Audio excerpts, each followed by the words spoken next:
Ladies and gentlemen, there is some big Overwatch news, and in this video, we're going to cover all of that good stuff. So Jeff is back with a developer update in which he goes into detail on the upcoming patch, which we suspect will hit today. It is Tuesday, it is patch day for Overwatch, so we're expecting to see this stuff live in a couple of hours. Typically, if you're in the UK, it's around 7 PM BST. I think it's 11 AM PST this stuff usually goes live. Alright, so what has been confirmed? Well, the short story, What You Left Behind, is actually fantastic, by Alyssa Wong. Guys, check it out. There's a link in the video description below. I did a bit of a reading of this last night, just to go over it. It was really cool. Like, it's the best lore I've seen for Overwatch, like, period. I don't think I've seen anything actually better, really, in terms of, like, packaged and delivered lore. It's awesome. It gives us loads of backstory for Baptiste, who now has so much lore, he just wipes out people like Zen, Lucio, characters that have been in the game literally since the game began. This guy has more lore. It's beautiful. I mean, I think this is the impact of Alyssa coming onto the team, because she is a fantastic, I think she's got awards for sci-fi writing as well, so she's like a ridiculous award-winning writer, so you're going to get awesome lore off her, which is great, and that's what the game needs. Alright, okay.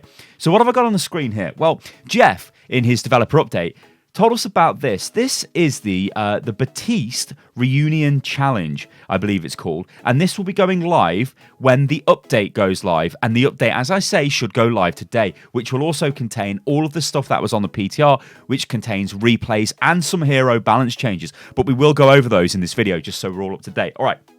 Let's take a look at this then. So this is an epic quality skin. This is what Jeff says. And yeah, it's Baptiste Medic skin from when he used to be part of Talon. Now, I thought we already had a Talon skin for Baptiste, but that's actually like a Talon Trooper style skin. This is his apparently, well, his Medic style skin. It's actually got some nice details. I really like the helmet. I like the way he's got like the cross in the helmet. It looks super cool, that does. Yeah, but remember, this is epic, so it's not, it's like the Ana Bastet skin, which was epic, and you'll see a lot of similarities, I think, between this event, this reunion event, which will go live tonight, as I say, and the Ana Bastet thing. So kind of what I mean, I guess we'll just scroll down here because we do have another image here. Yeah, so we kind of got this, a more sort of close-up image of the skin. I think what we're going to get with this reunion challenge is we'll most likely have a number of sprays we can get. When you win, I think you have to win 9 games and you'll get the skin. In 9 games in any game mode, and I believe Jeff confirmed that in his dev update video as well. But also beyond that, there'll probably be selected streamers. Now, they did this before. They did this for Ana Bastet, and they've done it for other events as well. I remember the Pink Mercy skin, which was actually a really huge like initiative. That was fantastic. The Ana Bastet, I don't think it was as successful as that, but hey, it wasn't a charity event. It's hardly a fair thing. But the Bastet skin was really, really cool. That's an awesome Ana skin, and this still looks like an awesome Baptiste skin. I mean, if we just scroll back up again, so we get a full sort of body view there, I think this looks like a really damn good skin. So probably what will happen with this event is win your 9 games in any game mode, in the arcade, competitive, quick play, whatever you like, get the skin. You'll also probably get sprays before you get the skin, so every 3 you win, you'll probably get something, and then there'll be some special sprays most likely that you get, and maybe player icons that you will get through watching sponsored streamers. Now, none of this is confirmed, but if it's the same as the Ana Bastet, well, the betting money is on that, so stay tuned for that, which is going to be super cool. Alright, the next thing I want to talk about is the balance changes and the stuff coming from PTR, which is going to hit the live servers. Okay, so this is the patch from May the 31st on the PTR. So this is what we're going to get pushed to live. Now, there's some really big changes here, and there's some smaller changes, but I guess the first thing we should probably talk about is replays. You guys can see it over there. The new feature will be replays. We know how this works. I have put a video on the channel showing like this in its beautiful glory, and I also, in that video, I believe, explained how you can use replays to get better at the game, and that is the awesome thing with them. Like, they are so cool for this. Ultimately, or I guess eventually, when we're able to share the replays, it'll be awesome for series like Overanalyze, because you guys can send me your replay file and I'll be able to pause the game, fly through the game, look at all kinds of different angles, work out what's going on. It will just be incredible. But that's not possible right now. The only thing you can do is watch your own games back. And there are some heavy restrictions with this. You can only watch back your 10 recent games. After those 10 games have finished, well, you've played 10 games, you play the 11th game, it knocks off the oldest game and it just keeps going through. This is to do with issues Blizzard have got with server infrastructure, with just keeping hold of this data. Because remember, it's not just you that plays the game, right? There's millions of players, so they need tons and tons of server backend, server infrastructure. I'm not even going to pretend to understand it, but it is very, very difficult, and it's very sort of like power and resource consuming. So we can only record 10 at the moment. The other kind of sad thing is, we can't share replays, like I said, and that's kind of fine. But also, replays are... It's not really a sad thing, but this is going to show us how to get better at the game if we take the time to look back at our matches. And the point I was trying to make with it being sad is now you've really got no excuse. Like, if you play a game and you want to blame some guy for being extremely bad, like, let's blame the Genji. Oh, this DPS was terrible in that game. Oh my god, it's so bad. It wasn't me who caused us to lose that game. But then you go back and watch the replay and, it's obvious Genji's doing his job and maybe you're not playing as well. It'll be sad if you don't watch the replay. That's what I was trying to say. So yeah, there isn't really an excuse anymore to blame it on people. You can always go back and watch your replays. And there isn't an excuse to say I can't record my gameplay. Now, if you play on the consoles, you can use the share function to record your gameplay. Anyway, on PC, it's a little bit more complicated, I guess, but most people have got some sort of recording software these days, things like Shadowplay, so you can record your game and watch it back. However, the difference with replays is you can watch it back from any perspective and you can get the bigger picture. You can use the replay tools like the God map mode where you see like the player icons from above so you can work out positioning. There is literally loads you can do with the replay system. The sky is the limit. And not to mention, and Jeff actually did say this in his update video, you can make just better content with this. Things like machinima, which is in-game movies. These used to be a thing which were, well, you guys have probably heard of Red versus Blue, the Halo series from Rooster Teeth back in the day. That basically invented machinima. But there was loads of machinima for World of Warcraft, loads of stuff like that. So to have the ability to even start to do that with Overwatch, I think is going to be incredible. Not to mention, things, well, people like me, you can make absolutely kick-ass thumbnails, take screenshots of heroes in dynamic poses that were just not possible before because, well, we couldn't pause the game in such beautiful quality, right? It's awesome. Replays are just fantastic. I want them, and it's awesome, and they're going to be out. Use replays, guys. They're going to be great. All right. Also, what I'll probably do in the future is make some videos showing you how to really drill down on the replays and really work out areas where you can improve and stuff, because it's such an incredible tool. All right, let's move on. So, replays are coming. These are good. So, this is where we get a bunch of buffs. So, Baptiste gets buffed, kind of, I suppose. Makes sense, right? Because he's going to have a nice in-game event. So there you go. Well played, Baptiste. But yeah, so you can see, increases heal ammo from 10 to 12. Amplification matrix, ultimate duration decrease from 8 seconds to 10 seconds. So your ultimate lasts longer and you've got more healing grenades. It's just a buff for Baptiste. It's cool. It's great. It's nothing, I don't think, super OP. I just think it's a nice little bit of like a bit of a increase in his power level. That's cool. We get Diva Defense Matrix. Now, this was the reduction in length of Defense Matrix from 15 to 10 meters, so it means that it's not as long. Still Defense Matrix, still a really good ability, but it's not as good as it was, so it takes a little bit more skill now to capture incoming enemy fire, but it's still a good ability. So yeah, we'll probably see more things in the future for Diva, where they nerf different bits of her kit, and you know, I don't know. Often it tends to focus on Defense Matrix because it is such a powerful ability, probably one of the most powerful abilities in the game. They kind of do say that in the dev comments as well, but yeah, Defense Matrix.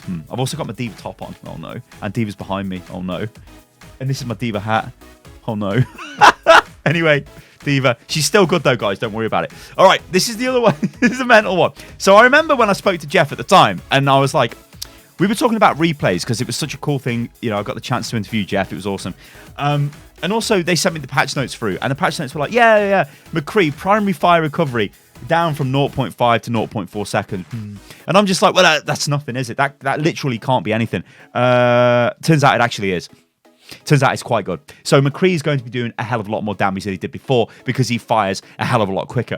Whether this means McCree comes into the meta or McCree becomes like a must pick, I don't know. Because you've got heroes in this game, guys, like Hanzo, who when they press a button and they get storm arrows can delete people from existence. McCree kind of has got like a permanent storm arrows. Kind of, although not really. Storm Arrows still does more damage. But McCree feels way better to play, feels faster, feels more snappy. Still suffers from McCree problems, though, where he's very easy to kill. So if you dive onto him, generally, he can't really do too much and he's going to die. But we'll have to wait and see how this plays. It's definitely going to be something I'm going to play just to see what McCree, like, how he fits into the game. Because it is a big buff, but if it makes a difference in the game, I don't know, we'll have to wait and see. Then we get Orisa. This one is a really, really nice buff to Orisa. So basically, Orisa can now deploy her barrier while she's firing. So this is her right arm. She's firing away with the fusion cannon. Is it fusion driver? I think it is Orisa's. Firing away with that. If you wanted to deploy your shield, well, while you were reloading, then you couldn't. You just would reload and then try and deploy your shield. It would interrupt your reload, so your reload would start again. It was annoying as hell. Now, though, as you're reloading, you can deploy your barrier, which makes sense because they're on different arms, so it's cool. But actually, I think this is a really, really nice buff to Orisa because it means she'll do more effective DPS because she's more active. She doesn't have these downtimes. Think of Ashe. Ashe has a lot of downtime, doesn't she, when she's reloading a gun, which isn't great. So maybe we'll see something like this hit Ashe in the future. Maybe she'll reload faster or something. I don't know. But for Orisa, this is really, really good. Then we get Symmetra's Teleporter. Teleporter interact range is increased from 1 to 1.5 meters. This just means you can jump into the teleporter further away. So you'll be able to activate it half a meter further away than normal, which is good. Nice quality of life change. Then we get Torb. Now, Torb's an interesting one because this is the nerf to Torb. Because, yeah, if you watch the video I made with Jeff straight up said, yeah, Torb's a bit OP, so he nerfed him. So secondary fire damage per pellet reduced from 12.5 to 10.5, so 105 damage total per shot. Yeah, so Torb's secondary fire is less effective now. I think this is actually a pretty big change because Torb is pretty good at a lot of different levels, especially if you're playing like tank and Torb just runs at you and you just see him coming. It's like, oh no, he uses Molten Core and he's like secondary fire into it and you just get deleted. It's just horrific. So Torb, yeah, is getting nerfed. Unlucky. The other thing is Assault. Now, there's a bunch of Assault changes here, but essentially what this means is when you capture a point now, so if you're on Hanamura first point attack, you go straight in, you capture that point.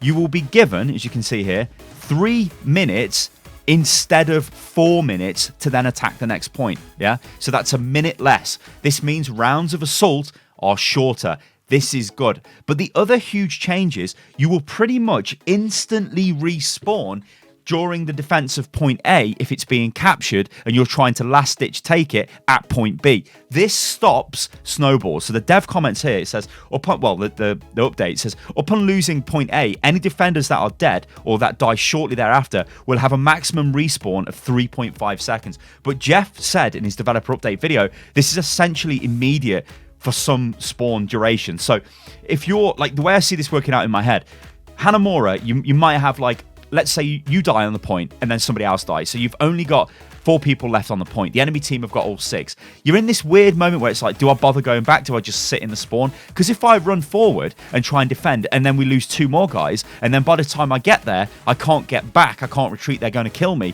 then I'm dead, then I'm really staggered, and then they're going to snowball and kill us.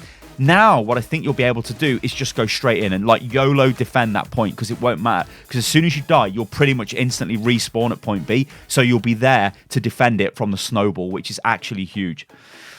We also get a bunch of workshop updates. We get some of the bug fixes as well. We got a couple of things for like the various heroes. I'll link to this in the video comment below.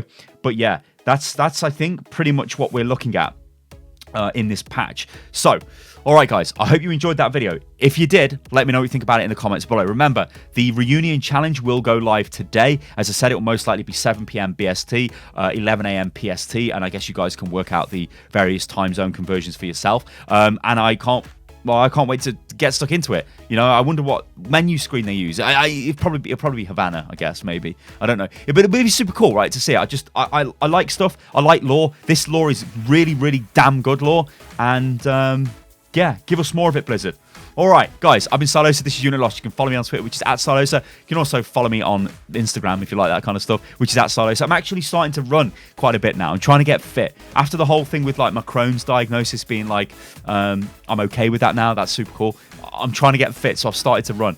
And I think I'm getting addicted to it. So I've been putting pictures on Instagram. Anyway, all right. I'll catch you on the next one, guys. Toodaloo.